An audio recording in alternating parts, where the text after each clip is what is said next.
kailangan ko nang pumunta sa lechonan at nagano lang tayo, isang ikot. Ayun, wow, beautiful. Ayun, napakaganda ng makulimlim mga farmer. Pero ito, ganda ng papayang ito mga farmer. Yan oh.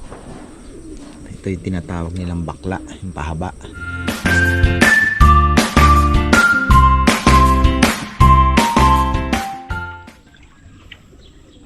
Ayan na, magandang buhay mga ka-farmer. Dito tayo ngayon sa singit natin tong ating pagpapakain ng isda. Ayan, medyo maaga pa, medyo puyat din ata itong ating mga isda. At konti pa lang po silang naan dito. Ayan, di ko alam kung magdidilig ba ako. 7:30 na, Sunday morning. Medyo sana mag-busy tayo sa kainan. Kahapon sakto lang na nakaraos. So ganun talaga. At ang laki na ata ng tilapiyang yun. Lumaki na po yung itim na nakahalo dito, black tilapia. So ayun, tayo po ay natutuwa dahil may anak na yung mga ayungin natin. Yun po yung pasabog. Ako po ay gulat na gulat din dahil araw-araw dinadaanan ko yung anong yan, yung wall na yan, yung flood control natin. Nasingit pa yan. Mas matibay pa ata itong ginawa namin eh. So ayun, tinitingnan ko kasi may ulang. Nagulat ako, ayungin po ang nagpakita, maliliit. So ang dami. So yan ang ano natin. Baka the question is kung lumaki, lalaki ba kaya? Baka maglagay tayo ng aeration dito. Kaya lang nag-iisip ako ng kailangan siguro yung solar powered lang na, alam mo yun, kaya ilang gagastos din eh, no? So tingnan natin na ano ang pwede. Kailangan daw kasi niya nagmo-move yung tubig eh, mas mabilis daw po ang laki. Oxygen pa rin ang kailangan, di ba? So ayun,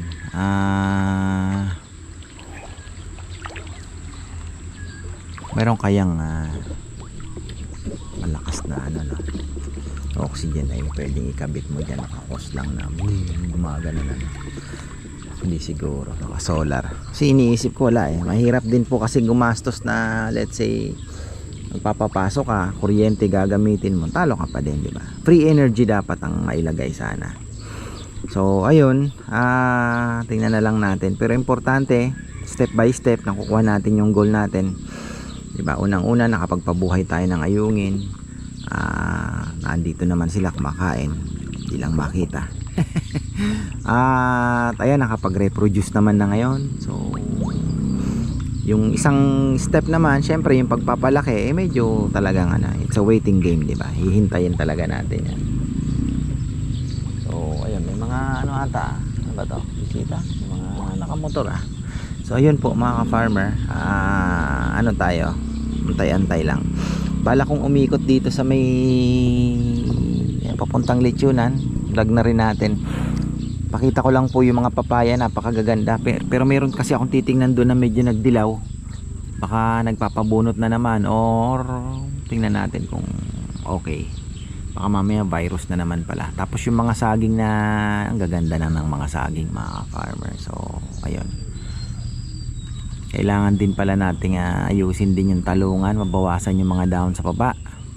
Yun ang hindi ko pala na paliwanag kay Kong, kung gusto natin maganda yung bunga. So ayun, hindi ko alam kung maglalagay pa ako, siguro hindi na, no? Tayo pang pagkain, no? Hindi pa po kasi lahat. Ayan, no? Yan pa lang yung mga bago na naman darating. Ayan, no? Galing sa galaan. Pero kasi kulang na din po yung isang takal sa kanila. Baka mamaya makalimutan ni Papa yung magpakain. Kasi ang goal natin dito, medyo mabigat ang goal natin. Target natin 4 months dapat maka 400 tayo, 400 to 500 grams. 500 nga sana, kaya lang parang medyo mahirap. Pero subukan nating mahit. Basta tuloy-tuloy lang po ang pakain. Bukas 5 months na po sila, ay 5 weeks na. So matagal pa naman. Lalaki na eh. Pa 3 months na oh. Gising na si Nainay pala. Sa mapakiramdam kahapon, ay kagabi, masakit daw yung tummy, tapos sumuka. Siguro kakalaro ko dun kahapon, sobrang likot eh. Nandyan na naman, buhay na naman. Tingnan natin kasi kung maglalagay pa ako ng isa, baka kaya naman nilang ubusin yan mga farmer, kasi lakas na pong kumain eh. Malaki na, malalaki na sila. Plus yung ayungin pa na hindi natin talaga alam kung ano yung exact number nitong mga ito, kasi yung ano makikita mo talaga eh, di ba? Pero yung ayungin wala tayong alam kung ilan ang nabuhay, pero ang alam natin may nanganak na, di ba? Marami yan, marami pong ilalabas. Baka nga magsiksikan dito no. Buti na lang kasi nagbabalak pa naman ako magdagdag. Buti na lang hindi na, kasi kahit sabihin mong maliliit pa yan eh, naandyan na, di ba?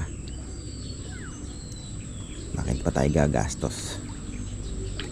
Pwede pa tayo magbenta, di ba? Ayungin fingerlings for sale, di ba? Pwede, mga farmer, bakit hindi? Oh, ayun.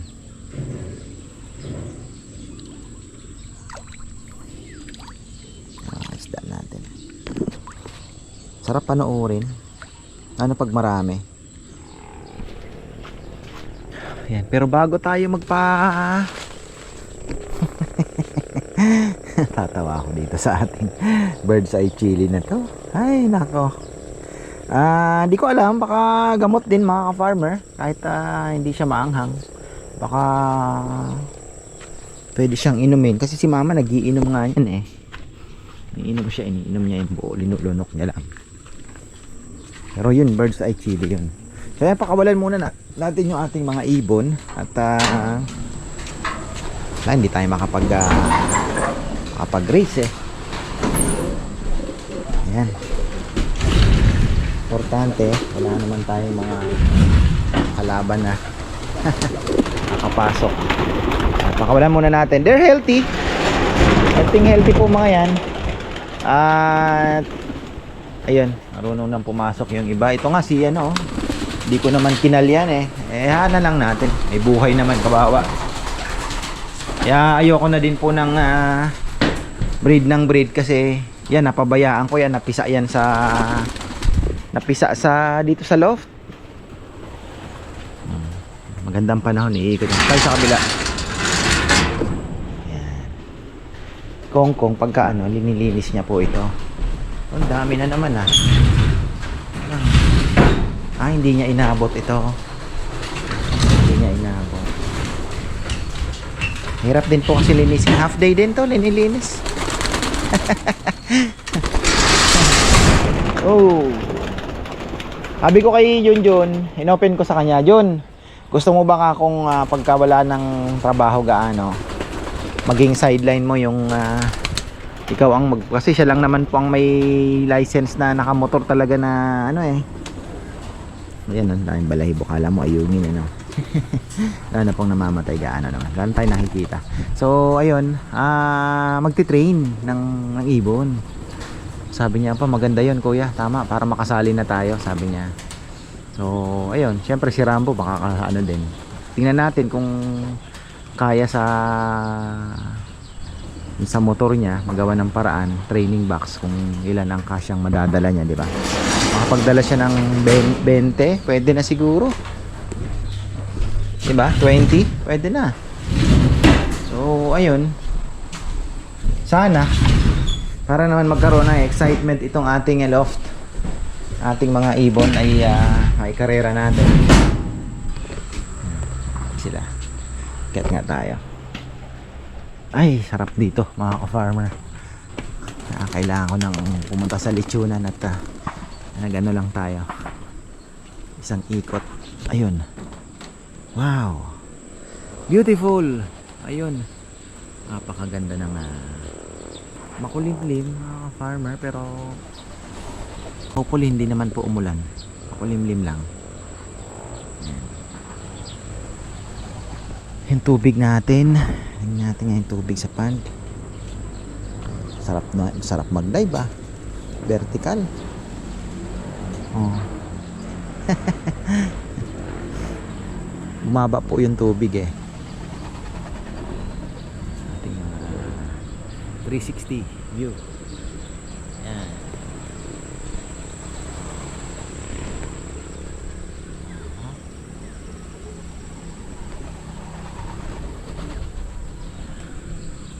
Nature na nature pa rin naman tayo.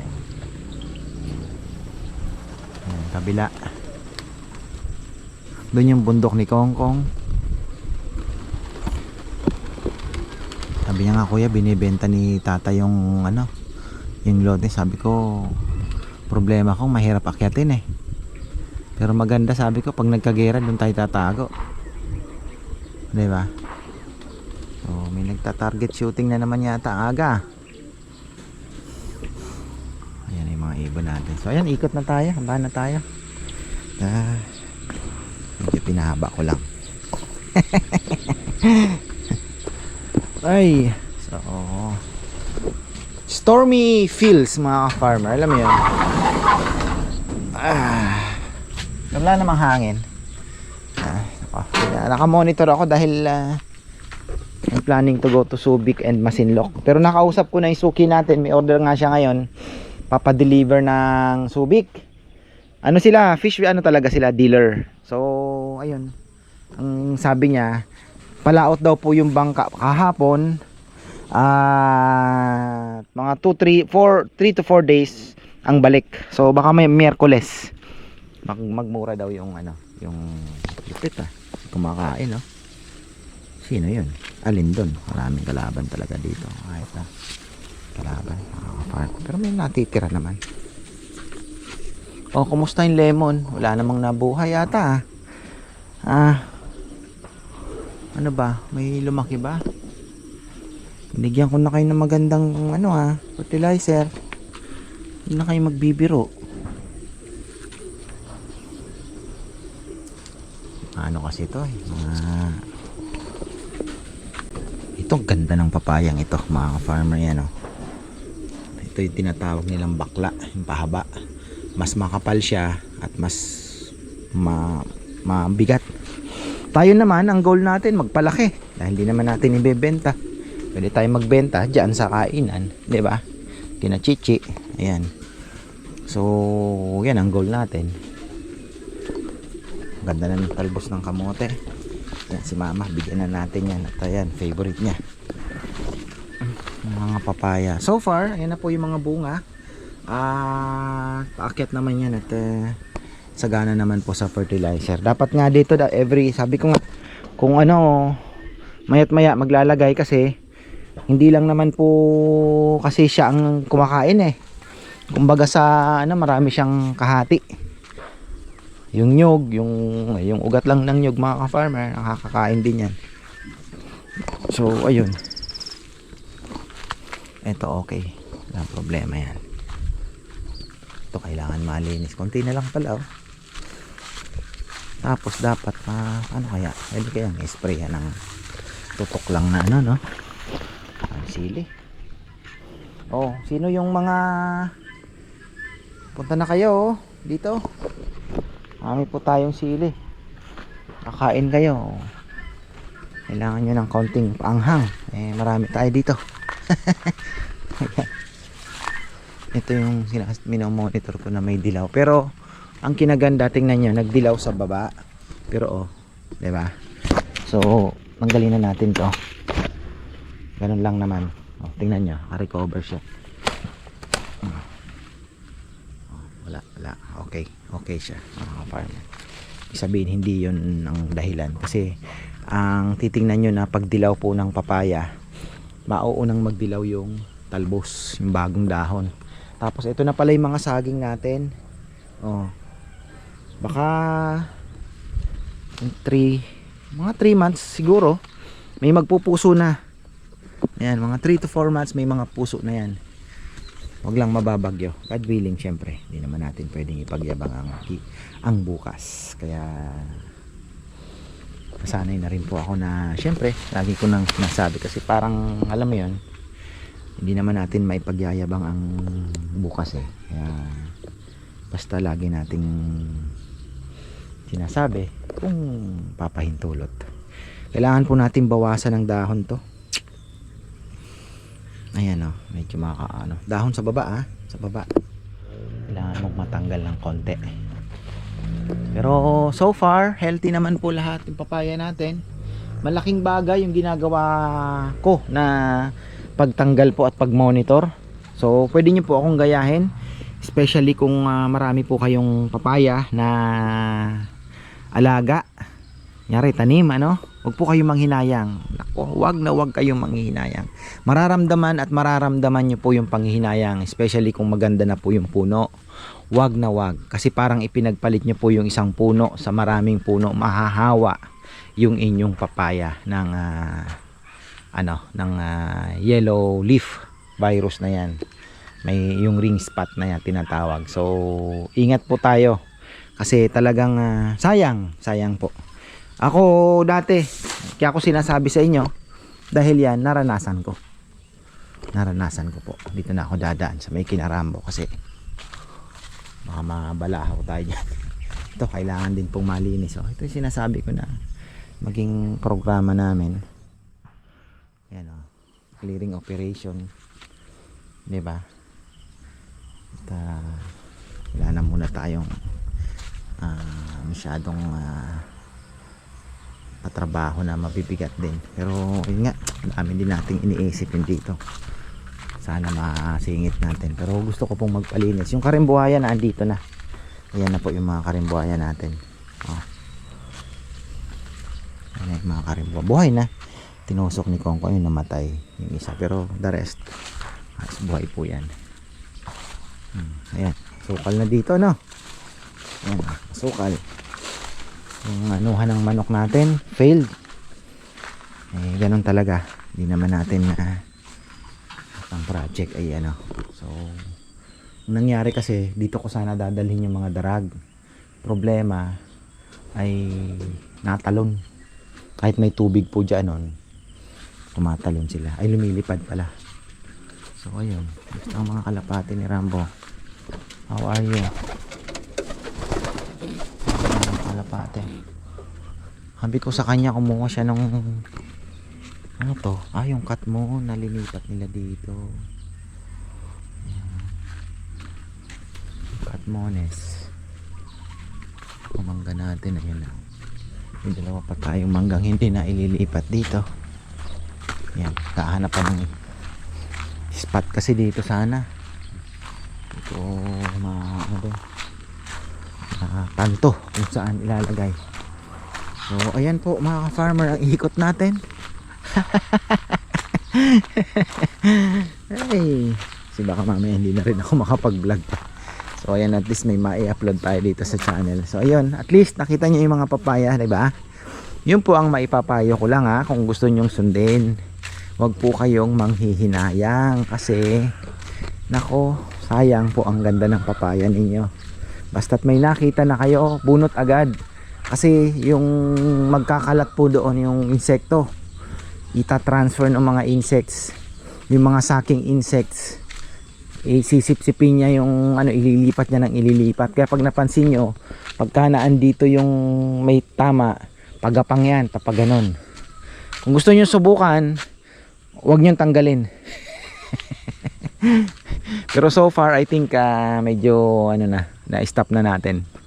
Ilan din ang binunot natin? May 10 siguro. O wala naman, mga 8, mga ganon. Pero so far wala na po ako nakikita. Ayan Hindi naman tayo nag-fungicide dito, mga papaya na to. So bagyo ang kalaban natin ngayon dahil alagang magnolia ang mga ito ngayon, mga farmer. Kita nyo naman pong gaganda ng puno. Alaga sa fertilizer. So hopefully makapag pabunga tayo ng quality ng papaya. Ayan, so sana makalusot sa bagyo mga farmer kasi September pa lang. Pero pag tawid na tayo ng October, November, nasa baba na yung bagyo niyan. nasa south na, so bandang Mindanao, kaya medyo safe na tayo. Pero ngayon, ito ang mga critical, yung mga September na yan, yung parating na mga bagyo na yan, kasi halos sa Central Luzon naman ang tinutumbok, norte, mga farmer. Kaya yun, hoping na sana wag naman.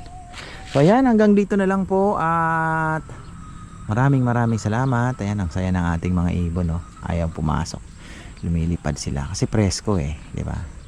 Gandang buhay.